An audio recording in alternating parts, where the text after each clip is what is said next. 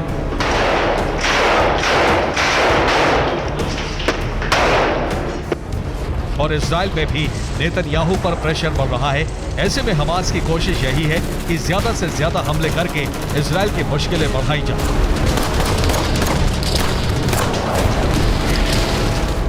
फिलहाल इजरायली सेना अपने सबसे बड़े टारगेट यानी याहिया सिनवार को तलाशने के लिए खान यूनिस में दाखिल हो चुकी है। इजरायली सेना यहां हमास नेताओं से जुड़े तमाम इमारतों की तलाशी ले रही है और कुछ इलाकों में हमास के लड़ाके और सेना के बीच आमने सामने की जंग चल रही है।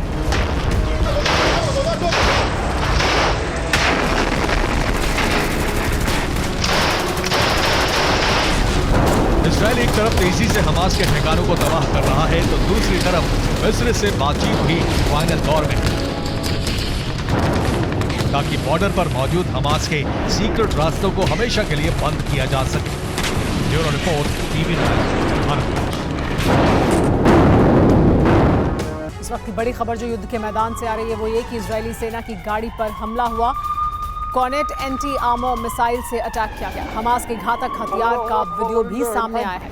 कॉनेट मिसाइल से लैस हमास लड़ाके और उनका ये हमला इजरायल की गाड़ी पर। बीते 72 दिनों से इजरायल की सेना इंतकाम की आग में सुलग रही है। बीते 72 दिनों से 7 अक्टूबर के गुनाहगारों को तलाश रही है। बीते 72 दिनों से गाजा में बारूदी कोहराम मचा रही है। वैसे तो गाजा का करीब आधे से ज्यादा हिस्सा आईडीएफ के कंट्रोल में आ चुका है, मगर अब भी नेतन्याहू के 2 प्राइम टारगेट याहिया सिनवार और अबू अबैदा फरार हैं। आईडीएफ के शिकंजे से कोसों दूर हैं, लेकिन इसी बीच सिनवार से जुड़ा बड़ा सुराग खान यूनुस में मिला है। जमीन के भीतर 4 किलोमीटर लंबा पाताल लोक कैमरे में कैप्चर हुआ। जानते हैं इस टनल को सिनवार का ठिकाना बताया जा रहा है, लेकिन कैसे सुरंग महल का पर्दाफाश होने के बाद भी बच गया है सिनवार। देखिए इस सुपर एक्सक्लूसिव रिपोर्ट। गाजा का वो अदृश्य संसार जिसे हमास की सबसे बड़ी पनाहगाह माना जाता है, गाजा का वो अनदेखा ठिकाना जिसे हमास ने अपना बारूदी जखीरा बना रखा है,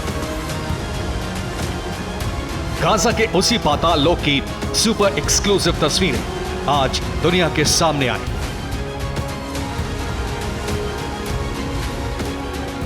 आईडीएफ ने दक्षिण गाजा के खान यूनिस इलाके में हमास की सबसे लंबी टनल का पर्दाफाश किया और जानते हैं 4 किलोमीटर लंबी सुरंग करीब 40 से 165 फीट तक गहरी थी। टनल का एंट्री पॉइंट दक्षिणी गाजा के खान यूनिस में मौजूद था, तो वहीं आखिरी मुहाना इरेस क्रॉसिंग से 400 मीटर पहले तक बना था। विशालकाय टनल को याहिया सिनवार के भाई मोहम्मद सिनवार ने बनवाया था, मगर आईडीएफ की नाहल ब्रिगेड की 931वीं बटालियन ने सुरंग की तलाश की। जमीन के भीतर मौजूद हमास के इस पाताल लोक को वैसे तो इलेक्ट्रॉनिक मैपिंग के जरिए तलाशा गया, मगर खान यूनिस में इतनी बड़ी सुरंग बनी है, उसमें हमास के टॉप लीडर मौजूद हैं। इसका सुराग इजरायली सेना को एक वीडियो के जरिए पता चला, जिसे अब आप अपनी टीवी स्क्रीन पर देख रहे हैं। जमीन के भीतर सुरंग और उसमें रफ्तार से दौड़ती एसयूवी कार जिसमें सवार हैं 2 शख्स जो आपस में बातचीत कर रहे हैं। वहीं पीछे बैठा शख्स अपने मोबाइल से वीडियो शूट कर रहा है। इस वीडियो को देख आप भी हैरान रह गए होंगे, क्योंकि रफ्तार से दौड़ती एसयूवी को देख ऐसा कतई नहीं लग रहा है कि वो जमीन के भीतर मौजूद सुरंग में चल रही है। लेकिन तस्वीरें इस बात का सबूत है कि हमास ने कितनी हाईटेक और बड़ी सुरंगें बना रखी हैं, जिसमें कार या फिर एसयूवी भी चल सकती है। लेकिन बड़ा सवाल यह है कि एसयूवी में सवार शख्स कौन है? क्या वो हमास के सीनियर लीडर हैं या फिर टॉप कमांडर? तो आपको बता दें कि ड्राइवर की बगल वाली सीट पर जो शख्स बैठा दिखाई दे रहा है वो कोई और नहीं बल्कि हमास की पॉलिटिकल विंग का लीडर, गाजा में हमास की ऑपरेशनल कमांडर याहिया सिनवार का भाई है। नाम है मोहम्मद सिनवार।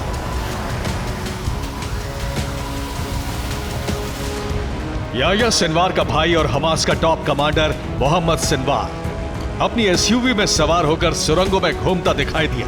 बस फिर क्या, यही वीडियो आईडीएफ के लिए बड़ा क्लू साबित हुआ और मोहम्मद सिनवार की तलाश में जुटे इजरायली सेना ने खान यूनिस से इरेस क्रॉसिंग तक मौजूद सुरंग का पर्दाफाश किया। आपको बता दें कि 4 किलोमीटर लंबी सुरंग में कार या फिर एसयूवी चल सकती थी।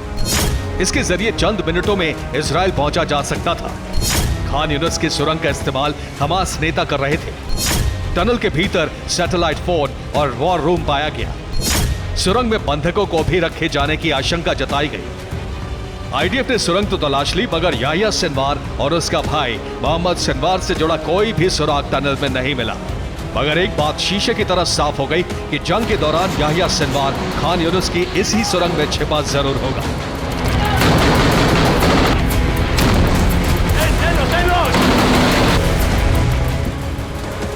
लेकिन बड़ा सवाल यह है कि जिस शख्स की तलाश मोसाद, MI6, CIA और FBI जैसी खुफिया एजेंसी कर रही हो, जो सिर्फ 350 वर्ग किलोमीटर के इलाके में मौजूद हो, बावजूद इसके आईडीएफ और दुनिया की तमाम बड़ी एजेंसियों के हाथ खाली क्यों हैं? आखिर क्यों याहिया सिनवार को दबोचना मुश्किल हो रहा है? तो आपको बता दें कि भले ही याहिया सिनवार को जिंदा या फिर मुर्दा पकड़ने के लिए इजरायल ने पूरी ताकत झोंक दी है। उत्तरी गाजा से दक्षिणी गाजा तक के इलाके में सर्च ऑपरेशन को अंजाम दे रही है। लेकिन मोस्ट वांटेड याहिया सिनवार इतना शातिर है कि वो हर 24 घंटे में अपनी लोकेशन बदल ले रहा है। दावा तो यहां तक किया जा रहा है कि याहिया सिनवार गाजा से फरार हो चुका है।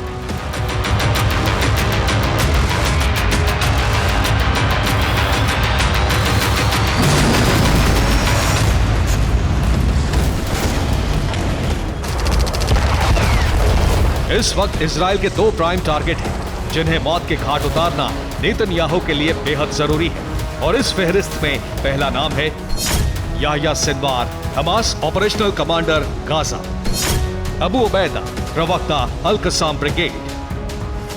याहिया सिनवार और अबू उबैदा को मारने के लिए इजरायल ने पूरी ताकत झोंक रखी है, क्योंकि यही वो 2 शख्स हैं जिन्होंने 7 अक्टूबर को इजरायल पर हमले की साजिश रची।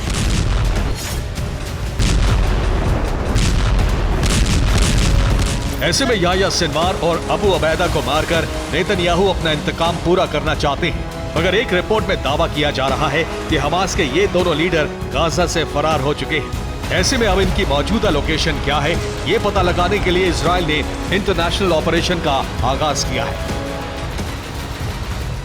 Bureau report, TV9 Bharat. Hamas के साथ जंग में अब इजरायली पीएम नेतन्याहू पर बंधकों की वापसी का दबाव भी बढ़ता जा रहा है। इजरायल में उनके इस्तीफे की मांग तेज हो गई है।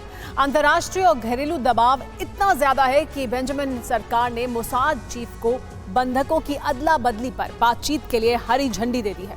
लेकिन हमास ऐसी कड़ी शर्तें रख रहा है जिन्हें मानने से फिलहाल तो सीज फायर हो सकता है, लेकिन भविष्य में इजरायल के लिए संकट बढ़ सकता है। देखिए बंधकों की रिहाई पर क्या है पेच और संकट में कैसे फंसते जा रहे हैं बेंजामिन नेतन्याहू। बंधकों की रिहाई के लिए इजरायल ने ऑपरेशन स्वॉर्ड्स ऑफ आयरन शुरू किया, लेकिन अभी भी हमास की कैद में 120 से ज्यादा बंधक हैं।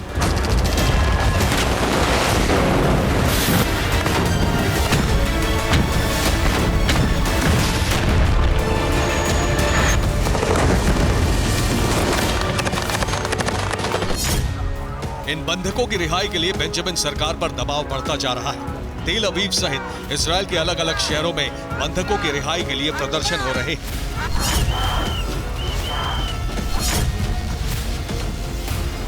जब तक बंधकों की रिहाई नहीं होती तब तक बेंजामिन सरकार को चैन की सांस नहीं मिलने वाली। इजरायल के नेता प्रतिपक्ष ने बेंजामिन नेतन्याहू के इस्तीफे की मांग की है। इजरायल की जनता भी प्रधानमंत्री से इस्तीफा मांग रही है। 70 दिन से ज्यादा की जंग के बाद भी इजरायली सेना हथियारों के दम पर एक बंधक नहीं छुड़ा पाई, बल्कि गलती के चलते 3 बंधकों की मौत हो गई।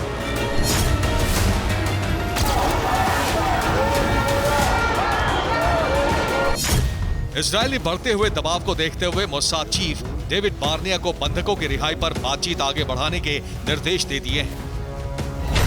मोसाद प्रमुख डेविड बार्निया ने कतर के सुल्तान से बात की है। इजरायल ने पक्ष रखा कि बंधकों की रिहाई की बात आगे बढ़ाई जाए। इजरायल की इस पहल के बाद हमास ने अपनी शर्तें रख दी। हमास ने कहा है कि बंधकों के बदले इजरायल को फिलिस्तीनी रिहा करने होंगे। रिहा होने वाले लोगों की लिस्ट की अदला बदली एक दिन पहले होगी। एक सैनिक के बदले इजरायल को 300 फिलिस्तीनी रिहा करने होंगे। इजरायल एक सैनिक के बदले फिलिस्तीनियों की रिहाई की संख्या पर चर्चा कर रहा है। लेकिन हमास की शर्त सिर्फ यही नहीं है। हमास ने एक और शर्त रखी है कि इजरायल को हमास के बड़े नेता मारवन बरगोती को रिहा करना होगा। बरगोती इजरायल की ऑफिर जेल में बंद था, जिसे इजरायल ने रासोन जेल में ट्रांसफर कर दिया है। गाजा में मारवन बरगोती को इस्माइल हानिया से ज्यादा पॉपुलर नेता माना जाता है। इजरायल मानता है कि मारवन को रिहा किया गया तो फिर अंतर्राष्ट्रीय स्तर पर गाजा मुद्दा और भी तूल पकड़ेगा। दूसरी तरफ मारवन की रिहाई से देश में काफी विरोध का सामना करना पड़ सकता है।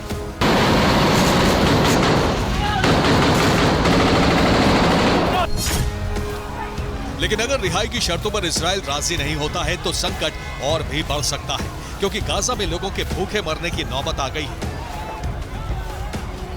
गाजा में सीमित मात्रा में ही राहत सामग्री पहुंचाई जा रही है। इतनी राहत सामग्री लोगों के लिए पर्याप्त नहीं है और यूएन का दबाव है कि इजरायल को राहत सामग्री पहुंचाने के लिए सीज फायर किया जाए। बेंजामिन सरकार बंधकों की रिहाई पर दोहरे संकट में फंस गई है। अगर बंधक सुरक्षित नहीं लौटे तो इजरायल की जनता के आक्रोश का सामना करना होगा। हमास की शर्तों पर राजी हुए तो भविष्य में बड़े खतरे का सामना करना होगा। Bureau report, TV9 Bharat. Hamas पर बमबारी करता इजरायल लेबनान बॉर्डर पर हिजबुल्ला की घेरेबंदी में फंस गया है। हिजबुल्ला के लड़ाकों ने सरहद पर इजरायली पोस्ट को काफी नुकसान पहुंचाया है। कम दूरी की क्षमता वाले हथियारों से हिजबुल्ला विध्वंसक हमले कर रहा है। हमलों से बचने के लिए इजरायल ने नई रणनीति बनाई है, जिससे हिजबुल्ला को पीछे धकेलकर उसके मंसूबों को तबाह किया। उत्तरी बॉर्डर पर फंसे इजरायल ने अब एक ऐसा प्लान तैयार किया है जिससे हिजबुल्ला को काबू किया जा सके।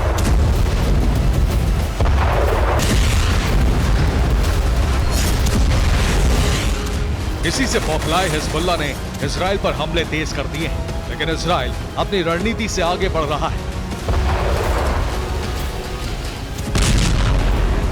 न सिर्फ हिजबुल्लाह के ठिकाने तबाह किए जा रहे हैं, बल्कि हिजबुल्लाह के लड़ाकों को पीछे हटने को मजबूर कर दिया गया है। दरअसल हिजबुल्लाह इजरायली बॉर्डर पर सैन्य ठिकानों पर लगातार हमले कर रहा है, जिसमें मेटुला पोस्ट, मनारा पोस्ट, अबीबिम, शेतुला, जारेद, अनीता और शेलुमुई पोस्ट पर काफी नुकसान पहुंचाया। दरअसल हिजबुल्लाह के पास कम दूरी से मार करने वाले हथियारों की अच्छी खासी खेप है, जिसमें बुरकान रॉकेट्स और एंटी टैंक गाइडेड मिसाइल भी शामिल है। इसके अलावा बॉर्डर के पास ठिकाने होने से हिजबुल्लाह के लड़ाके हमला करके भाग जाते हैं।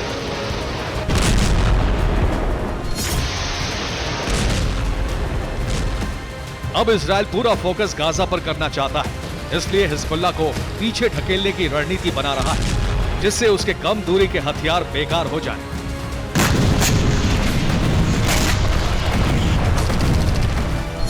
यही वजह है कि वो हिजबुल्लाह लड़ाकों को लितानी नदी और अल खियाम के पीछे ओक की पहाड़ियों तक ढकेल देना चाहता है, जिससे उनकी कम दूरी के हथियार इजरायली पोस्ट पर हमला ना कर पाए। इसके लिए इजरायल ने लेबनान के बॉर्डर से सटी पोस्ट पर हमले तेज कर दिए हैं, जिसमें कटमाउन पर एयर स्ट्राइक की जा रही है। होमाइन के पास पोस्ट पर बम गिराए जा रहे हैं। कफ्र किला पर बमबारी की गई। अल तैयब में हिजबुल्लाह लड़ाकों को मार गिराया। लिंदा में मिसाइल से हमला किया। यहां तक कि लेबनान के टाउन बुस्तान पर भी एयर स्ट्राइक। ये जवाब इजरायली मिलिट्री पोस्ट हनीता पर किए हमले के जवाब में किया गया।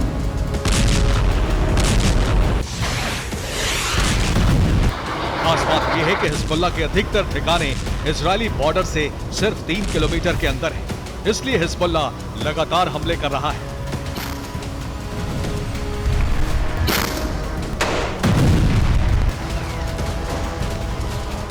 हालांकि इजरायल ने अपनी तरफ के हिस्से में 7 किलोमीटर का इलाका खाली करा लिया है।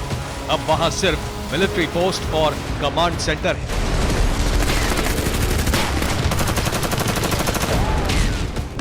इससे बौखलाए हिजबुल्लाह ने अब मिलिट्री इंफ्रास्ट्रक्चर को निशाना बनाना शुरू कर दिया है। ज्यादा नुकसान ना हो, इजरायल पलटवार करके ओक हिल्स तक हिजबुल्लाह को खदेड़ना चाहता है।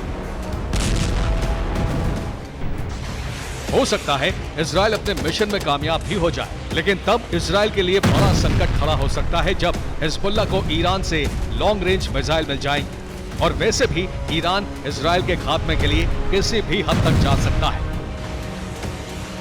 Bureau report, TV9 Bharatvarsh. भले ही मौजूदा वक्त में जंग इजराइल हमास के बीच छिड़ी हो, भले ही रूस के ताबड़तोड़ हमलों से यूक्रेन में खलबली मची हो, मगर इन सब के बीच किम जोंग का बारूदी अंदाज, सनक और जंगी फितूर दुनिया की टेंशन बढ़ा रहा है। क्योंकि साल 2023 के आखिर में फिर तानाशाह किम ने धमाका किया है, फिर से अमेरिका तक खलबली मचाई है। दरअसल जापानी डिफेंस का दावा है कि नॉर्थ कोरिया ने लंबी दूरी वाली बैलिस्टिक मिसाइल का टेस्ट किया है। मगर क्यों? देखिए इस रिपोर्ट में। दुनिया का सबसे ताकतवर मुल्क अमेरिका, जिसका पावर सेंटर व्हाइट हाउस है, जिसका सैन्य हेडक्वार्टर पेंटागन है, वो अब किसी भी वक्त बारूदी प्रहार से थर्रा सकता है। इतना ही नहीं, यूएस की राजधानी वॉशिंगटन के साथ साथ इकोनॉमिक कैपिटल न्यूयॉर्क मिसाइल हमले में तबाह हो सकती है।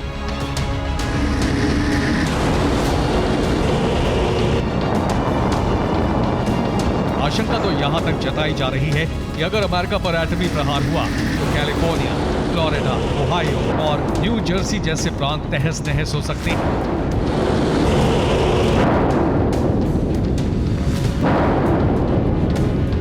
दरअसल ये आशंका यूं ही नहीं जताई जा रही है। इसके पीछे की वजह है नॉर्थ कोरिया और वहां का supreme leader Kim Jong Un,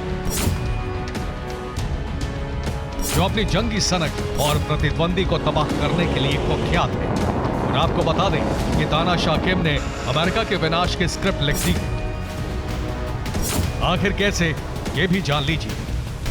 दरअसल जापानी डिफेंस की माने तो नॉर्थ कोरिया ने नई ICBM का टेस्ट किया है, जिसकी मारक क्षमता 15,000 किलोमीटर तक है।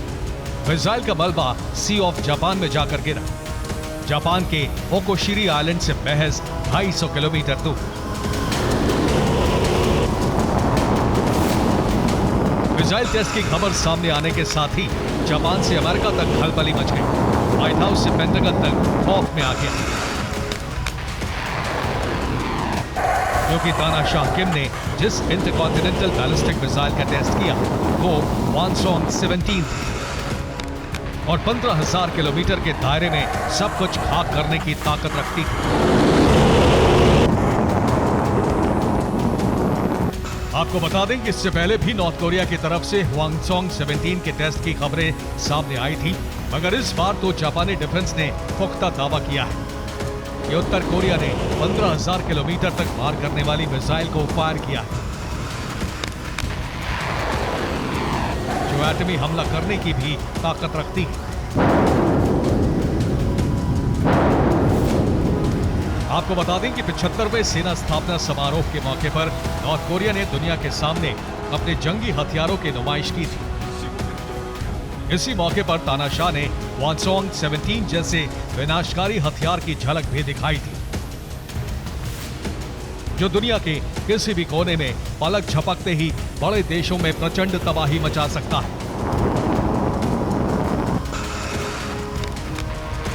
छोटे मोटे मुल्कों की तो बेसाथी है। इस विध्वंसक वेपन के जरिए तानाशाह किम अमेरिका के हर शहर, हर स्टेट को निशाना बना सकता है, तहस नहस कर सकता है। वानसोंग 17 की ताकत को देख महाशक्ति अमेरिका भी सहमा हुआ है, क्योंकि नॉर्थ कोरिया ने दावा किया है कि सॉलिड फ्यूल टेक्नोलॉजी पर आधारित सनकी का ये नया ब्रह्मास्त्र दुनिया के कोने कोने में तबाही मचाने की कुव्वत रखता है।